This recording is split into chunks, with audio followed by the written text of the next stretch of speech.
Hey guys, good morning. Please excuse my voice. I woke up this morning and this is what I sounded like. Um, I got to work on my second version of my strip till rig. This was the first one we built. I didn't want to have a whole lot of money tied up into it because we didn't know what was going to happen with this whole strip till thing. We were enjoying no till, but I wanted something to do better with the nutrient placement. So we tried some no-till, or we tried some strip-till. I looked at a bunch of units. Down in the next town, there's a couple guys that were doing strip-till, so they had a bunch of information. So we got the row crop cultivator from them. The only modification we did was drill a couple holes to mount the row cleaner, and then I added on to the shank to get down to our depth. But the problem with this unit is when it tripped, your spring tension here, when it hit a rock and tripped up, is it lifted the berming discs as well. So then you would have a void, or if you were in compacted or harder soil, and it just couldn't maintain depth, the berming discs would ride up just that little bit, and then it wouldn't make a nice berm. It would make kind of a slot in the ground. And then this one also had bent here a lot. So that was kind of a weak spot of that backbone. The theory worked out awesome. The crops worked out awesome. They responded to it very well. In our low CEC soils, our low organic matter soils, we're seeing a huge response of fertilizer placement and timing compared to broadcasting by banding our P and K and N in the root zone. Man, the crops are absolutely taking off. We are seeing just a good rise in yield. We're seeing a good reduction on purchased inputs to grow the same yield that we were a couple years ago. And so the results are there, and the results are saying that we need to keep moving forward with this no-till, strip-till, and good placement of fertilizer. And then the berming discs, I just bought a bunch of from Shoop. I just bought a bunch of planter marker coulters. They were small in diameter, so a lot of dirt escaped them.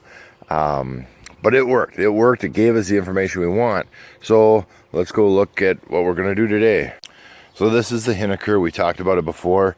The big advantage on this one is it's got a coulter. And the coulter is going to stop material on the surface from ramping on the shank as it enters the dirt. The other problem with the other one with no coulter is that as that shank is slicing into the dirt, you're setting it down into the soil as you get going.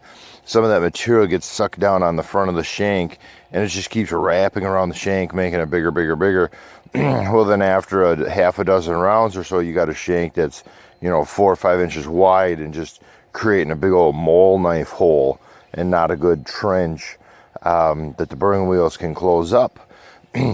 So that's a huge advantage here. The other advantage is this shank. This is designed, it's actually a chisel plow shank. It's designed to be holding a big point at 8 inches in the ground. So for us, I'm just going to put a 2-inch spike on there and let it rip that 2-inch hole through. And then my dry fertilizer tube, I just have to mount here and have it blow down underneath. The tube itself will not have to engage the soil.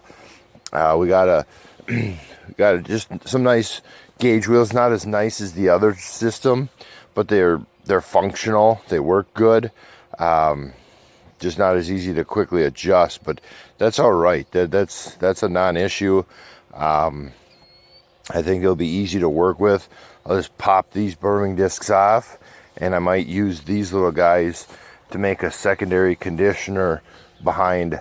So I'll have a primary set of berming discs, like my other unit, next to the shank to create the berm, and then using them discs, they'll be back here some, tightening the berm up and conditioning it somehow. So overall, I think a pretty easy thing to do. It's just a matter of finding parts and how a guy wants to do it. And so it just but I'm gonna see here, it seems like it's melted into the ground. I'm gonna see if I can't get the 46 on and maybe with a little rocking forward and backward, get it to unfreeze and get up in the yard and work on it. And so, all right, I'll keep you updated. All right, guys.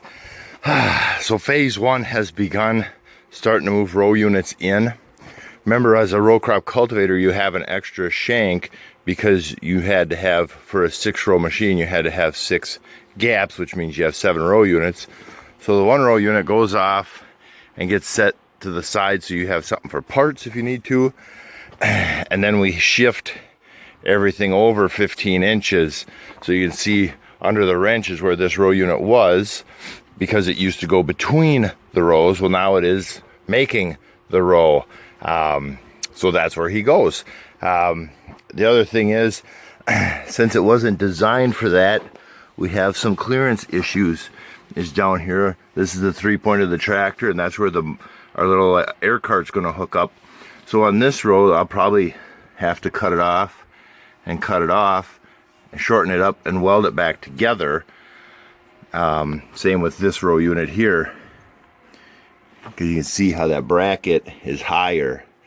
So we will have some fitment issues there, but nothing a little bit of a saw and welder can't fix in a few minutes. And so other than that, it's a pretty simple process.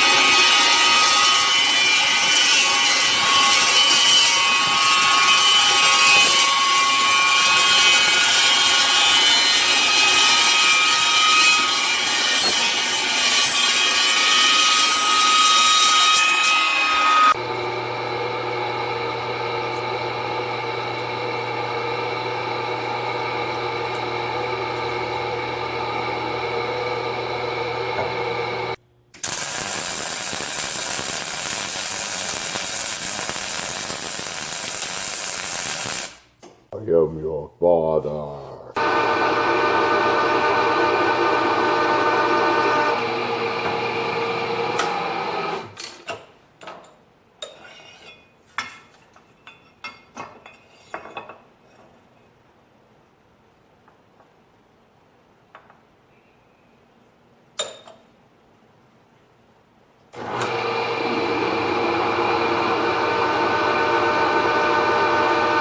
Well, there we go, guys.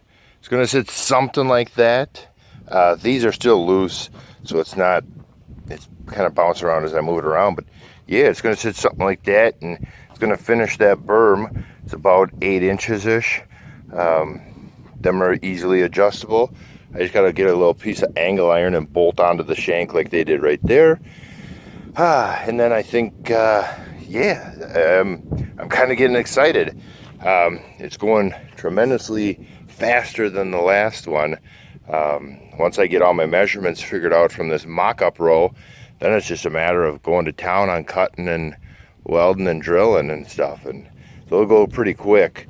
But that's kind of the gist of it. So, all right, well, it's kind of really windy and cold, and now it's starting to rain a little bit. I'm kind of losing motivation to be out here.